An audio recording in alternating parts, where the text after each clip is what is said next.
부활의 기쁨이 오늘 이 시간 우리 모든 성도들의 마음 가운데 가득하게 되시기를 바랍니다. 예수님은 돌아가신 지 사흘 만에 부활하셨습니다. 고대 사회의 계산법에 따르면 예수님은 금요일 오후에 돌아가셨고 일요일 새벽, 즉 3일째 되는 날에 다시 살아나셨습니다. 그래서 오늘도 우리는 사도신경을 고백하면서 예수님께서 사흘 만에 죽은 자 가운데서 다시 살아나시며 라고 고백을 했습니다. 지난주 금요일 큐티 본문을 보면 세상에서 가장 충격적인 질문 하나가 나옵니다. 여인들이 향품을 챙겨서 예수님의 무덤으로 갔습니다. 그런데 이게 웬일입니까? 예수님의 시신이 보이지를 않습니다. 시신조차 제대로 수습하지 못한다 생각을 하니까 앞이 캄캄합니다. 그렇게 근심하고 있을 때 두 천사가 충격적인 질문을 던집니다. 어찌하여 살아있는 자를 죽은 자 가운데서 찾느냐? 어찌하여 살아있는 자를 죽은 자 가운데서 찾느냐? 그리고 예수님께서 평소에 하셨던 말씀을 상기시켜 줍니다. 인자가 죄인의 손에 넘겨져 십자가에 못 박히고 죄 3일에 다시 살아나야 하리라 하셨느니라. 이 말씀 그대로 예수님이 사흘 만에 부활하셨습니다. 그래서 기독교는 다른 종교와 다르게 예수님의 무덤이 없습니다. 다른 종교는 창시자들의 무덤이 다 있지요. 사우디아라비아 메다니에는 이슬람의 창시자 마호메트의 무덤이 있습니다. 지금도 해마다 수백만 명의 이슬람 교도들이 그 무덤에 가서 참배합니다. 불교의 창시자인 석가모니는 화장을 했습니다. 그때 나온 사리를 인도의 8개 지역으로 보내서 탑을 세웠습니다. 100년 후에는 8개 그 모든 탑을 해체한 다음에 거기에서 나온 사리를 8만 4천 개로 나누어서 전국에 사리탑을 세웠다고 합니다. 그러니까 불교에서의 탑은 바로 석가모니의 무덤인 셈입니다. 하지만 예수님의 무덤은 없습니다. 무덤이라고 추정되는 곳은 있지만 그 무덤은 비어 있습니다. 왜요? 예수님께서 사흘 만에 죽은 자 가운데서 다시 일어나셨기 때문입니다. 그런데 여러분, 예수님께서 부활하셨다는 사실이 정말 믿어지십니까? 믿어지세요? 그 믿음 주신 우리 하나님께 영광을 올려드립니다. 그렇다면 그 믿음 잃어버리지 아니하고 일평생 부활의 소망 품고 살아갈 수 있게 되시기를 주의 이름으로 축복합니다. 그런데 예나 지금이나 사람들은 예수님의 부활을 참 믿기 어려워합니다. 우리 교단 샘물교회를 담임하시는 최 목사님은 대학에서 자연과학을 전공했습니다. 한 번은 오랜만에 고등학교 동창 친구를 만났습니다. 한참 해포를 풀면서 분위기가 무르익자 친구가 목사님에게 대뜸 이렇게 묻더랍니다. 너도 솔직히 부활을 못 믿겠지? 너는 자연과학을 전공했으니까 상식적으로 부활이 말이 되지 않는다는 거 너도 알잖아. 목사한테 뭐 이런 질문 하나 황당한 표정을 짓고 있는데 한술 더 떠서 또 이렇게 말합니다. 너는 목사니까 교회에서 부활을 안 믿는다고 하면 내 입장이 곤란할 거 아니야. 하지만 우리 친구잖아. 친구 아이가. 나한테 솔직하게 말해도 돼. 아무한테도 소문 안 낼 테니까. 그러니까 솔직히 너도 네 생각에도 부활이 말이 안 되지. 그렇지? 아마 여러분들도 이런 비슷한 질문을 받은 적이 있을 것입니다. 요즘과 같이 첨단 과학 시대에 그를 살아가는 이 현대인들에게는 부활은 황당한 이야기 그 자체입니다. 오늘만이 아닙니다. 과거에도 예수님의 부활을 부정하려는 시도가 줄곧 있었습니다. 가장 대표적인 것이 거짓설입니다. 예수님의 제자들이 예수님의 시신을 훔쳐서 다른 곳에 두고는 예수님께서 부활하셨다고 거짓말했다는 것입니다. 그래서 이것을 도난설, 허위설이라고도 합니다.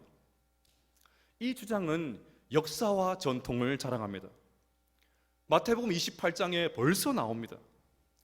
예수님의 시신이 깜짝같이 사라지자 대제사장들과 장로들이 경비원들에게 돈을 많이 주고는 이렇게 말하라고 시킵니다. 너희는 말하기를 그의 제자들이 밤에 와서 우리가 잘 때에 그를 도둑질하여 갔다 하라. 이것이 유대인들 사이에서 퍼져서 지금도 이런 식의 주장을 하는 사람들이 있습니다. 여러분들은 어떻게 생각을 하십니까? 설득력이 있나요? 만약에 이것이 사실이라면 어디 한번 생각해 보십시오. 이 세상에서 자신이 한 거짓말을 위해서 목숨을 바치는 사람이 있습니까? 목숨이 여러 개가 되나요? 자기가 거짓말을 해놓고 목숨을 바친다, 제정신이 아니죠. 자신들이 시신을 훔쳐놓고는 부활하신 주님을 위해서 목숨을 건다, 순교를 한다, 이거는 말이 되지를 않습니다. 제자들의 면면을 한번 보십시오. 그들은 죽을까봐 두려워서 도망을 갔던 사람들입니다. 그런 자들이 예수의 시체를 숨겨놓고 부활했다고 거짓말을 했다면 어떻게 그 혹독한 고문을 견딜 수 있었겠습니까? 그렇게 사서 고생하면서 복음을 전할 수 있었겠습니까? 진실을 위해서는 얼마든지 죽을 수가 있습니다. 하지만 거짓을 위해서 목숨을 바치는 사람은 없습니다. 제자들이 부활하신 예수님을 만났기 때문에, 그 주님을 실제로 똑똑하게 만났기 때문에 자신의 전 생애를 주님을 위해서 송두리째 바칠 수 있었던 것입니다. 또 기절설이 있습니다. 예수님께서 십자가에서 진짜 죽은 것이 아니라 고통이 너무 극심한 나머지 기절한 것뿐인데 사람들이 죽은 줄로 알고 장사를 지냈다는 것입니다. 그러다가 무덤에서 다시 원기를 회복해서 제 발로 걸어 나왔다고 주장을 합니다. 여러분, 이것은 또 어떻습니까? 만약 이것이 맞다면 십자가에 예수님을 못 박은 로마 군인들이 제일 먼저 들고 일어났을 것입니다. 그들은 납덩이가 달린 채찍을 들고 사정없이 예수님을 내려쳤습니다. 틀림없이 대못으로 예수님의 양손과 양발을 십자가에 못 박았습니다. 마지막으로는 창으로 허리를 찔러서 죽는 것을 확인했습니다. 당시 로마 군인들이 그렇게 허술하지 않습니다. 그들은 사형 집행의 전문가들입니다. 아니, 100번 양보해서 예수님이 기절했다고 칩시다. 그러면 밤새 무덤을 지키고 있는 그 군인들은 어떻게 따돌립니까? 또 무덤을 막고 있는 그 큰 바위는 어떻게 밀고 나올 수가 있겠습니까? 마지막으로 환상설입니다. 예수님의 제자들과 예수님을 따르는 사람들이 예수님을 너무 보고 싶은 나머지 그리움에 사무쳐서 일종의 환상을 봤다는 것입니다. 헛것을 보고는 부활했다 소문을 냈다고 주장을 합니다. 여러분, 이것도 말이 되지 않습니다. 환상을 보려면 강한 열망이 있어야 됩니다. 그런데 어떻게 해서든지 살려고 도망친 제자들은 애당초에 아무런 기대감 없이 아주 무력하게 고향으로 돌아가서 자기 일하고만 있었습니다. 또 의학적으로 집단 환상은 불가능하다고 합니다. 설령 환상이 있다고 해도 한 공간에 모든 사람들이 있어도 누군가는 보고 누군가에게는 보이지가 않습니다. 그런데 고린도전서 15장을 보면 부활하신 예수님은 12제자를 일제히 만나 주셨고 심지어 500여 명의 성도들에게 동시에 나타나 주셨습니다. 더욱이 고린도전서는 예수님께서 부활하신 다음에 약 20년 후에 기록이 되었습니다. 만약에 부활이 거짓이었다면 그 20년 동안 수백 명의 사람들 가운데 한 명이라도 양심선언을 하지 않았을까요? 이렇듯 많은 가설들이 제기가 되었지만 어떤 것도 납득이 안 됩니다. 제대로 설명을 할 수가 없습니다. 다 어떻게 해서든지 예수님의 부활을 안 믿으려고 만든 궁색한 변명에 불과합니다. 그러면 도대체 진실은 무엇입니까? 남은 가설은 하나밖에 없습니다. 부활설입니다. 부활설. 아니, 설자를 빼고 부활을 믿을 수밖에 없습니다. 그래서일까요? 성경을 보면 예수님의 부활을 증명하려고 노력을 하지를 않습니다. 굳이 예수님의 부활을 믿게 하려고 애를 태우지를 않습니다. 사복음서를 다 뒤져봐도 그냥 예수님 부활하셨다, 무덤이 비어있다, 여기 계시지 않고 부활하셨다, 그 말로 끝입니다. 왜요? 예수님께서 부활하셨기 때문입니다. 예수님의 부활이 너무나도 확실한 역사적인 사실이기 때문입니다. 여러분, 사실을 사실 그대로 이야기하는 것처럼 쉬운 일이 없습니다. 대개 거짓말일수록 설명이 길어요. 사족이 많이 붙습니다. 가짜일수록 수식어가 길게 붙습니다. 변명이 많아지고 말이 길어지면 다 수상한 것입니다. 저는 홈쇼핑을 보면서 이것을 확인할 수 있었습니다. 여러분, 홈쇼핑에 명품도 요즘 팔더라고요. 명품은 얼마나 깔끔한지 몰라요. 뭐 사은품 준다 뭐 이런 거 소리 하지는 않습니다. 그냥 당당합니다. 나 명품이다. 얼마나 당당한지 몰라요. 사면 사고 안 사면 사지 마라, 그런 식입니다. 그런데 가만히 보면 시원치 않은 제품일수록, 인기가 없을수록 끼워주는 게 많습니다. 사실 별로 사용하지도 않는데 가짓수가 엄청나게 많습니다.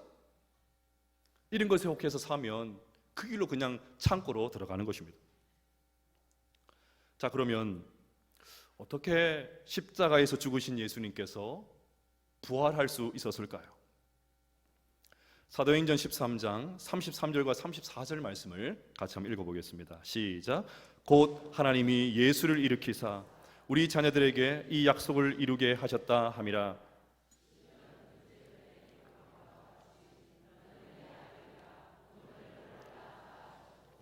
또 하나님께서 죽은 자 가운데서 그를 일으키사 다시 썩음을 당하지 않게 하실 것을 가르쳐 이르시되 내가 다윗의 거룩하고 미쁜 은사를 너에게 주리라 하셨으며. 아멘.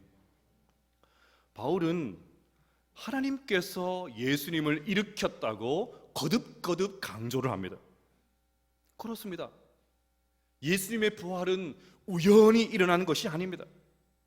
예수님께서 영웅적으로 스스로 한 일도 아닙니다. 하나님께서 십자가에서 죽은 당신의 아들을 일으켜 세우셨습니다. 예수님은 죽음을 앞두고 기꺼이 십자가를 지기로 순종하셨습니다. 아들의 순종에 신실하게 응답해 주셨습니다. 이런 측면에서 성경을 보면 우리가 섬기는 하나님은 부활의 하나님이라는 사실을 알 수가 있습니다. 오늘 우리가 읽었던 본문이 이 사실을 너무나도 아름답게 그려내고 있습니다. 로마서 4장 17절도 같이 읽어보겠습니다. 시작. 기록된 바 내가 너를 많은 민족의 조상으로 세웠다 하심과 같으니 그가 믿은 바 하나님은 죽은 자를 살리시며 없는 것을 있는 것으로 부르시는 이시니라. 아멘. 로마서 4장은 아브라함과 사라 사이에서 태어난 이삭, 그 이해할 수 없는 출생이 우리의 부활과 어떻게 연결되는지를 보여주는 너무나도 보석 같은 구절이에요. 그래서 17절에서 하나님을 죽은 자를 살리시며 없는 것을 있는 것으로 부르시는, 즉 부활의 하나님이라고 고백을 합니다. 그런데 무엇을 두고 이렇게 말하는 것일까요? 이어지는 18절부터 21절에 그 이유가 나옵니다. 아브라함이 바랄 수 없는 중에 바라고 믿었으니 이는 내 후손이 이같으리라 하신 말씀대로 많은 민족의 조상이 되게 하려 하심이라. 그가 100세나 되어 자기 몸이 죽은 것 같고 사라의 태가 죽은 것 같음을 알고도 믿음이 약하여지지 아니하고 믿음이 없어 하나님의 약속을 의심하지 않고 믿음으로 견고하여져서 하나님께 영광을 돌리며 약속하신 그것을 또한 능히 이루실 줄 확신하였으니. 아브라함은 100세가 되자 이제 자신의 몸이 죽었다는 것을 알고 있었습니다. 아내 사라의 태도 이미 죽은 것을 알고 있었습니다.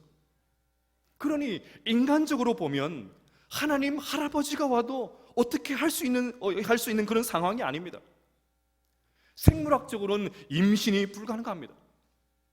그런데 아브라함은 하나님의 약속을 끝까지 믿었습니다. 왜냐하면 하나님은 죽은 자를 살리시며 없는 것을 있는 것으로 부르시는 부활의 하나님이시기 때문입니다. 그래서 23절과 24절은 또 이렇게 말합니다. 기록된 것은 아브라함만 위한 것이 아니요 의로 여기심을 받을 우리도 위함이니 곧 예수 우리 주를 죽은 자 가운데서 살리신 이를 믿는 자니라. 여러분, 여기에 성경으로 성경을 해석하는 놀라운 성경 해석이 나옵니다.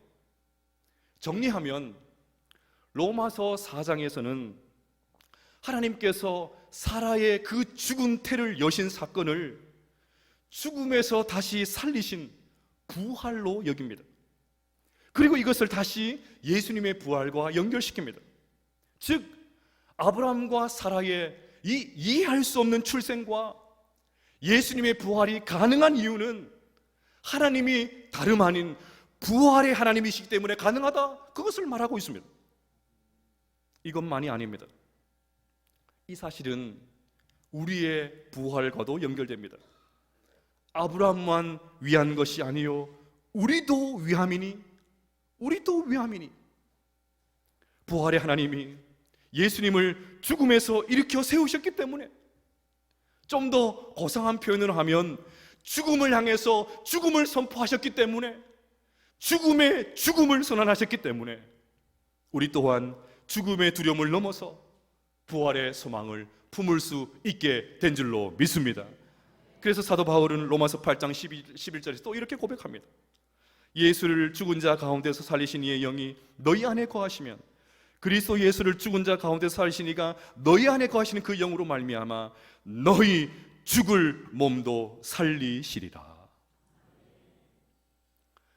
지난주에 시한부 판정을 받은 한 집사님을 만났습니다.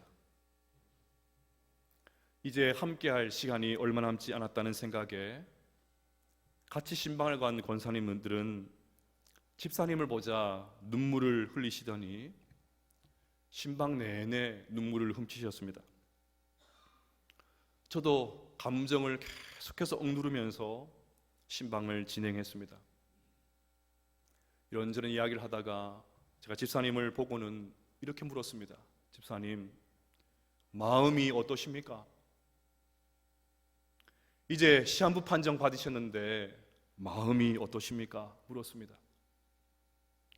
왜냐하면 목사인 제게는 집사님이 회복되는 것도 중요하지만 이분의 신앙을 점검하는 것이 훨씬 더 중요했기 때문입니다.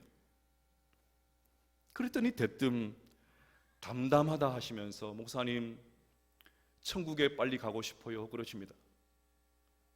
천국에 빨리 가고 싶어요 목사님 그러십니다. 예배를 시작하면서 좋아하는 찬송 있으십니까? 물었습니다. 그랬더니 오 신실하신 주 그 찬양을 부르고 싶다고 하십니다. 그래서 그 찬양을 불렀습니다. 그리고 찬양의 가사처럼 우리와 늘 함께 하셨던 그 하나님, 그 주님을 생생하게 경험할 수 있는 곳이 천국입니다. 그 천국에서 나와 함께 하신 주님을 만나게 될 것입니다. 그 말씀을 해드리고 간절하게 기도를 해드렸습니다. 여러분, 온몸에 암이 퍼져서 힘들어하는 그 집사님이 어떻게 담담하게 천국을 소망할 수 있습니까? 어떻게 그 상황에서도 하나님은 신실한 분이십니다. 한 번도 나를 외면치 않으셨던 분이십니다. 어떻게 그런 고백을 할 수가 있습니까? 우리가 섬기는 하나님이 부활의 하나님, 죽은 자를 살리신 하나님, 없는 것을 있는 것으로 부르시는 하나님, 죽음을 향하여 죽음을 선포하신 하나님이시기 때문인 줄로 믿습니다. 그래서 바울은 담대하게 이렇게 선포합니다. 이 썩을 것이 썩지 아니함을 입고 이 죽을 것이 죽지 아니함을 입을 때에 사망을 삼키고 이기리라고 기록된 말씀이 이루어지리라. 사망아, 너의 승리가 어디 있느냐? 사망아, 내가 쏘는 것이 어디 있느냐? 사랑하는 여러분, 사망이 절대로 우리를 정복할 수 없는 줄로 믿습니다. 그러니 이 부활의 아침, 이 담대한 믿음이 우리 마음 가운데 가득하게 되시기를 주의 이름으로 축복합니다. 그리하여 죽은 자를 살리신 그 부활의 하나님을 바라보면서 매일매일 부활을 살아낼 수 있는, 매일매일 부활 소망을 가지고 우리 믿음의 여정을 달려갈 수 있는 우리 모든 성도님들 다 되시기를 주님의 이름으로 축복합니다.